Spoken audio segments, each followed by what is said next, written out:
మాత్రం సర్వేశ్వరుడైన ఈ శివుడు మాత్రమే ఇవ్వగలుగుతాడంట. భూమి నుంచే సమస్తము పుడతాయి, నీటి వలననే అన్ని పెరుగుతాయి, తేజస్సు వలన హరించబడతాయి, వాయువు కారణంగా మరుగవుతాయి, ఆకాశమే సత్యమవుతుంది అంటే శివరూపం కలిగినది అవుతుంది. అంటే మనకి ఇక్కడ పంచభూతాల గురించి వివరిస్తున్నాడు. నీరు, తేజస్సు, వాయువు, ఆకాశం,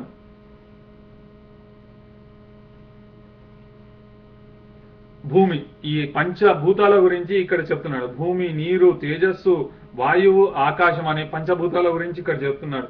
ఈ 5 కార్యాల నిర్వహణార్థమే నేను పంచముఖుడుగా ఉన్నాను. గతంలో మీరు గొప్ప తపస్సు చేసి నా అనుగ్రహం వల్ల ఒకరి సృష్టిని మరొకరి స్థితిని నెరవేర్చే శక్తిని పొందారు. సంహార తిరోభావాలు 2 రుద్రమహేశ్వరులు సొంతం చేయబడ్డాయి. 5వదైన అనుగ్రహం సర్వాతీతుడనైన నేను ఒక్కరిని మాత్రమే దయచేయగలను. అంటే ఇక్కడ మనకి మళ్ళీ చెప్తున్నాడు, ఈ 5 కూడా తను ముందుగా పంచముఖుడై తను నిర్వర్తించేవాడంట. కానీ బ్రహ్మ విష్ణువులు ఇద్దరు తపస్సు చేయడం వల్ల సృష్టి స్థితిని రెండింటిని పొందగలిగారంట. కానీ సంహార తిరోభారాలు మాత్రం రుద్రమహేశ్వరులు అంటే శివుని యొక్క రూపమైన రుద్రమహేశ్వరులకు సొంతం అంట. కానీ వారి శివుడి రూపమైనటువంటి రుద్రమహేశ్వరులకు కూడా అనుగ్రహం అనేది మాత్రం చేయలేదంట. అది సర్వేశ్వరుడైన ఆ శివుడు మాత్రమే చేయగలుగుతారంట. వాహన ఆసన వేషాదులన్నిట నాకు ఇతరంగా గాని రూపంలో అలరారుతున్నారు. అంటే వారు రుద్రమహేశ్వరులు ఇద్దరు కూడా వాహన ఆసన వేషాదులన్నిటి కూడా శివుడి రూపంలో అలరారుతున్నారంట. మీరు మాత్రం అంటే శివుడు చెప్తున్నాడు బ్రహ్మ విష్ణువులతో, మీరు మాత్రం అహంభావులై నన్ను విస్మరించడం వల్ల నావిగాని రూపాలు పొందిన వారై అవివేకులై అఖిలాధిపత్యం కోసం ఇలా కుమ్ములాడుకున్నారు. మరెప్పుడు ఇలా జరగకుండా ఉండేందుకు మీకు నా యందు నిత్యం నిష్ట కలగడానికి గాను ఇదిగో ప్రణవ పంచాక్షరి మంత్రాన్ని ఇస్తున్నాను, స్వీకరించండి. ప్రణవం శివశక్తుల్ని రెండింటినీ బోధిస్తుంది.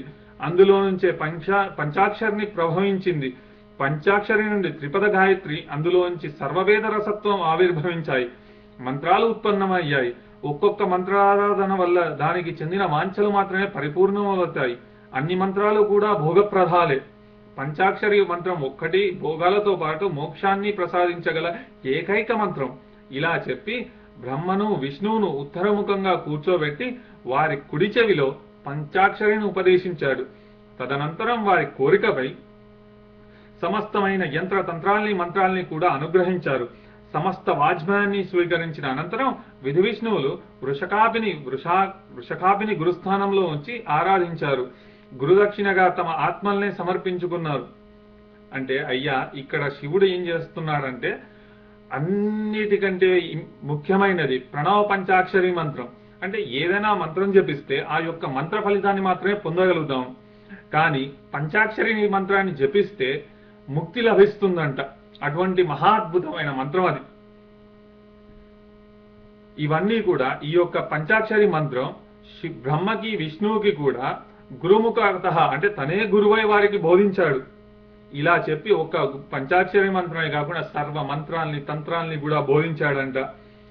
అవన్నీ కూడా విన్న తర్వాత బ్రహ్మ విష్ణువులు ఇద్దరు కూడా శివుణ్ణి గురుస్థానంలో ఉంచి ఆరాధించారంట. ఆరాధించి వారి యొక్క ఆత్మలనే గురుదక్షిణగా సమర్పించారంట.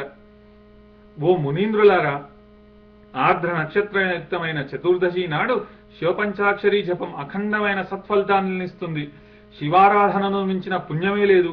అందున శివుని మూర్తిత్వం కన్నా లింగారాధనే శ్రేష్టమైనది. ఒక్క శివలింగాన్నైనా వైదిక విధానంతో స్వహస్తాల చేతుల మీదుగా గాని సద్విప్రుల చేతుల మీదుగా గాని లింగ ప్రతిష్టాపన చేయవచ్చు. ప్రతిష్ఠితమైన లింగాన్ని సత్యం షోడశోపచారాలతో సేవించే వారికి శివపదం తథ్యం. అంటే ఇక్కడ చెప్తున్నాడు మహాశివరాత్రి నాడు శివపంచాక్షరి జపం అఖండమైన అంటే మంచి సత్ఫలితాలను ఇస్తుందంట. అందున శివుని మూర్తి కంటే లింగారాధన చేస్తే ఇంకా ఎక్కువ ఫలితాలను ఇస్తుందంట. ఈ ఒక జన్మలో ఒక శివలింగాన్ని వైదిక విధానాలతో అంటే దాని యొక్క విధానాలు ఎటువంటి విధానాలతో దాన్ని ప్రతిష్ఠిస్తే దాని ఫలితాలు ఇస్తుందో ఆ యొక్క విధానంతో స్వహస్తాలతో సద్విప్రుల అంటే మంచి పెద్దల యొక్క చేతుల మీదగా కానీ లింగ ప్రతిష్టాపన చేసిన వారికి చేసి ప్రతి ఒక్క ఆచారాలతో చేసిన వారికి శివపదం తథ్యం అని చెప్పి సెలవిచ్చాడు. ఇక తర్వాయి భాగం మనం నెక్స్ట్ వీడియోలో చూద్దాము.